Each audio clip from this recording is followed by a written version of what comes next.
Mexico is not supposed to work as well as it does. On paper, it has almost every geographic disadvantage you can think of. Towering mountain ranges that split the country apart, very few major rivers, large desert regions with limited water, and a landscape so uneven that building infrastructure is significantly harder than in most developed countries. If you were designing an economy from scratch, this is not the geography you would choose. And yet today, Mexico is one of the largest economies in the world, a manufacturing powerhouse, the top trading partner of the United States, and a country that is rapidly becoming central to global supply chains. So the question is, how did Mexico overcome its geography? And more importantly, did it actually overcome it, or just learn how to work around it? To understand the story, you have to understand the problem. Mexico is one of the most geographically complex countries in the world. It covers nearly 2 million square kilometers, making it the 13th largest country globally. But size isn't the issue, it's the terrain. Mexico is dominated by various mountain systems, such as the Sierra Madre Occidental on the west, the Sierra Madre Oriental on the east, and the Trans-Mexican Volcanic Belt cutting across the center. These ranges regularly reach elevations above 3,000 meters. That means instead of one unified landscape, Mexico is divided into isolated regions. Historically, this made trade harder, communication slower, and political control more difficult. Entire regions developed almost independently of one another. Now compare Mexico to countries like the United States or China. Those countries have massive river systems such as the Mississippi, the Yangtze, and the Rhine in Europe. These rivers made trade cheap and efficient for centuries.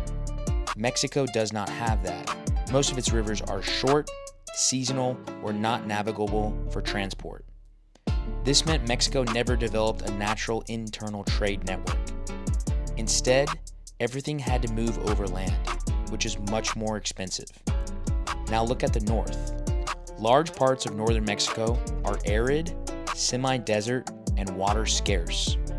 Some regions receive less than 300 millimeters of rain per year. And here's the real problem. The north holds a large share of industry and population, but a smaller share of water resources. In fact, roughly 77% of the population lives in areas with only 31% of the country's water supply. That imbalance creates long-term pressure on cities and industry. On top of that, hurricanes hit the Gulf and Caribbean coasts all the time, earthquakes affect central and southern regions, and volcanoes remain active across the country. Mexico basically sits on multiple tectonic plates, so even the land itself is unstable. Put it all together, and you get a country that is physically divided, lacks natural transport routes, struggles with water distribution, and faces environmental risks. In other words, Mexico didn't just have to develop, it had to develop against its geography. So how did Mexico deal with this? It didn't fight its geography at first, it adapted to it. Most of Mexico's population ended up concentrating in one place, the Central Highlands, also known as the Mesa Central. This region sits at about 1,000 to 2,000 meters in elevation. And because of that elevation, it had something rare, a mild, temperate climate. Not too hot, not too cold. That made it ideal for agriculture, cities, and early civilizations. That's why the Aztec Empire developed here and why Mexico City still dominates the country today. Mexico City sits at about 2,240 meters above sea level. That elevation changes everything. Even though Mexico is in a tropical latitude, the altitude creates an eternal spring climate. So instead of spreading evenly across the country, the population concentrated in this one central zone. Fast forward to the modern era, Mexico didn't solve its geography, it built around it. Because Mexico lacks navigable rivers, it built one of the most extensive highway networks in Latin America. Instead of water-based trade, Mexico relies on trucking, highways, and rail corridors. This is more expensive than river transport, but it's flexible. And over time, it allowed Mexico to connect regions that geography had separated. Rail networks were expanded to connect central Mexico to the US border, industrial zones to ports, and cities across mountain ranges. This effectively replaced what rivers would have done in other countries. Mexico also made a key decision. Instead of forcing industry everywhere, it concentrated its regions where geography was manageable. For example, the Bajío, which is the Central Plateau, the northern border states, and areas with flatter terrain. These zones would become industrial corridors. Mexico didn't just overcome geography. In some ways, it turned it into an advantage. Mexico sits directly next to the United States.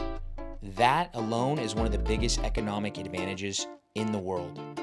It shares a 3,000 plus kilometer border with the United States. So even without rivers, Mexico has something more powerful: its proximity to the largest consumer market on Earth. Mexico also has access to the Pacific Ocean and the Atlantic Ocean, with over 10,000 kilometers of coastline. That allows it to trade globally, even if internal transport is more difficult. Geographically, Mexico is a bridge between North America and Latin America, and economically, it connects US supply chains and global manufacturing networks. The real turning point came with globalization, especially after NAFTA in the 1990s. Despite its geography, Mexico had relatively low labor costs, proximity to the United States, improving infrastructure, and a large workforce. So companies made a trade-off. They would accept geographical challenges in exchange for a strategic location. Today, Mexico is one of the top vehicle exporters in the world, a major producer of electronics, and a growing aerospace hub. And much of this happens in regions like northern Mexico, the Bajío, central industrial corridors. Mexico has about 130 million people, but they are not evenly distributed. There are population clusters in the central highlands, major cities, and industrial regions, while large parts of the country remain sparsely populated due to mountains, deserts, and lack of water. So instead of forcing development everywhere, Mexico concentrated growth where geography allowed it. Mexico hasn't completely solved its geography. It's still dealing with water shortages in industrial regions, infrastructure gaps in mountainous areas, uneven development between north and south, and environmental pressure from rapid growth. Geography still shapes inequality. Now, a new shift is happening: nearshoring. Companies are moving production closer to the United States, and Mexico is one of the biggest winners. What used to be a disadvantage is now becoming a strength. Its proximity to the United States, access to global oceans, established industrial corridors. Mexico doesn't need perfect geography. It just needs good enough geography in the right places. And Mexico didn't overcome its geography in the traditional sense. It didn't flatten out its mountains, it didn't create rivers, it didn't eliminate deserts. Instead, it adapted.